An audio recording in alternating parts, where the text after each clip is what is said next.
Afternoon students.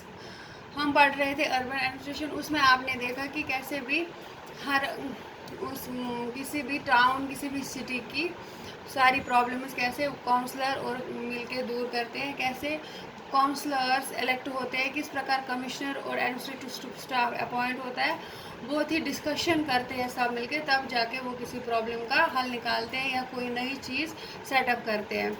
इस chapter को आगे कंटिन्यू करते हुए हम पढ़ेंगे इसका next part. So how are these decisions made. आपने पहले इस पीछे इस मैं पढ़ा कि सब मिलके कमिश्नर, एडमिनिस्ट्रेटिव स्टाफ, काउंसलर्स जो काम करते हैं एक शहर को चलाने के लिए, वो डिसीजंस लेते हैं। अब हम पढ़ेंगे वो डिसीजंस सब मिलके कैसे लेते हैं। आस्क्ड रेहाना, हमने इस चैप्टर के स्टार्ट में पढ़ा था। रेहाना और उसके दोस्त मिलके किसी से पूछते हैं जब उनको कोई दिक्कत होती है, तो वो उन क्वेश्चंस का आंसर दे रही है। रेहाना पूछ रही है कि ये सब मिलकर कैसे कोई डिसीजन लेते हैं। Who never gave up on her train of thought.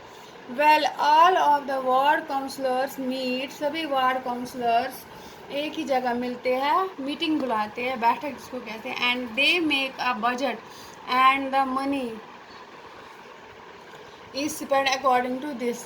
वो बजट बनाते हैं कि जैसे वहाँ पर स्ट्रीट लाइटिंग ठीक करनी है, कोई ड्रेन बनानी है, उस पर सबसे पहले वो देखेंगे जगह कहाँ से बनानी है, कोई स्कूल बनाना है, फिर वो देखते हैं इस पर खर्चा कितना लगेगा, लेबर कितना लगेगा, मोर वो टाइम कितना लगेगा कि लोगों को जल्द से जल्द वो काम उसका रिजल्ट चाहिए।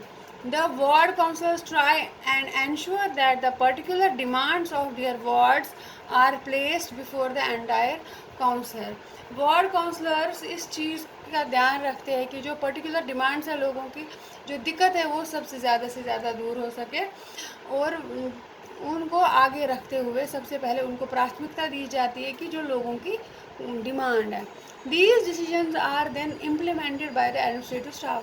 सबसे पहले जो कोई भी समस्या आती है सुशीमान वार्ड काउंसलर से तथ वुचान कि अमिच प्राइमरी क्या प्राथमिकता कत पर्टिकुलर डिमांड कत तम दिवान पत एडमिनिस्ट्रेटिव स्टाफस तान वातान, तम बजट वगैरह वुचान यह सूटेबल टाइम लेबर सोरे ठीक, पे तम इम्प्लीमेंट करान, तम पत लूकन हज दिक्कत दूर करान। सैड यास्मीन खाला जो रेहाना के क्वेश्चन का जवाब दे रही है, वो बताती है कि कैसे ये सब काम होता है। तो ये था इसके बारे में। अब है ये एक्टिविटी यहाँ पर, fill in the blanks in the sentences below. In a panchayat the elected members are called panches. Yeah, the state is divided into several wards and ward councillors. In a municipal corporation the elected members are called, municipal corporation में elected members को क्या कहते हैं, ward councillors. Group of councillors deal with the issues that affect the entire state. Elections are held once every 5 years for the panchayats as well as for municipality. While the councillors make decisions, जब counsellor decision लेते हैं, the administrative staff led by commissioner dash these. While the councillor make the decisions, the administrative staff led by the commissioner dealt with these problems.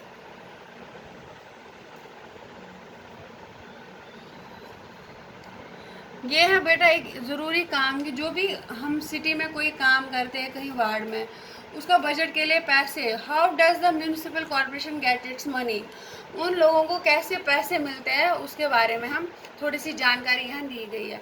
Providing and running so many services requires a lot of money, बहुत से पैसे लगते हैं। The municipal corporation collects this in the different ways. A tax is a sum of money that people pay to the government. Tax होता है कर जो लोग देते हैं गवर्नमेंट को, for the services the government provide, जो भी हम सुविधाएं लेते हैं, सेवाएं लेते हैं गवर्नमेंट से, इस दिवान tax. People who own homes have to pay a property tax, जो बड़े बड़े अमीर लोग हैं जिनके पास बहुत प्रॉपर्टी है, उनको प्रॉपर्टी टैक्स देना पड़ता है। As well as the tax for water and other services, पानी का बिल आता है, बिजली का बिल आता है। The larger the house the more the tax, जितना ज़्यादा संपत्ति होगा, जितनी ज़्यादा प्रॉपर्टी होगी, तूत तमिस पे टैक्स भरन तम गवर्नमेंटस पोस असी पे लागान property taxes however from only 25-30% of money that a municipal corporation earns 25 to 30% money जो municipal corporation तमस earn करा there are also taxes of education and other amenities if you own a hotel or a shop अगर आप किसी hotel और shop की मालिक हो then you have to pay a tax as well tax for this as well तुम्हें उसके लिए भी अलग से टैक्स भरना होगा जो कि किसी शॉप का मालिक होता है या कोई होटल चलाता है तो उसका टैक्स थोड़ा ज़्यादा लगता है also the next time you go to see a movie look carefully at your ticket because you have to pay tax for this as well वहाँ पर हमें जैसे GST पे करना होता है